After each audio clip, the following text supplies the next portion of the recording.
A new Louisville ordinance will limit camping and blocking public areas such as sidewalks. WDRB's Darby Bean breaks down the changes. After months of discussion, the changes passed in Metro Council Thursday night. If it isn't clear what this ordinance hopes to achieve, it is possible you may not live in a neighborhood where you see the challenges daily. Challenges of blocked access and wording in the document that says public space should be accessible to everyone.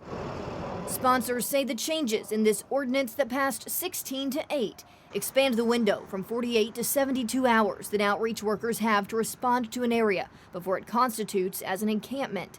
It addresses parks and defines camping and calls for removing items that block access to public space like sidewalks. Councilwoman Nicole George says this is not about anyone's housing status. Quite frankly, in my neighborhoods, there's an array of behaviors that restrict access to the rights of way, and those folks are not all homeless. But at least one council member who voted against it says he doesn't believe this is the answer and argues that it does target those in the community who are living on the streets. I hope the public doesn't see this and think this is something that's really going to make a difference.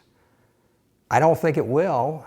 I think it's counterproductive. We've been told that now by 30 organizations. These organizations listed on a letter sent to Metro Council urging members to table the vote until Mayor-elect Craig Greenberg's administration has a coordinated plan. We don't feel like the ordinance that has been proposed and now passed really gets to the issues that people are complaining about. The Coalition for the Homeless says what's needed is more access to shelters and housing. Because if all we're doing is improving ordinances on how we can move people out of spaces, they're just going to move into new spaces and new neighbors are going to be frustrated. Who speaks for them? Councilwoman George says passing this is a starting point. But others, while saying what passed is much improved from the original document, still wish this would have waited until the new mayor takes over for Louisville. I hope that the Greenberg administration will have a plan.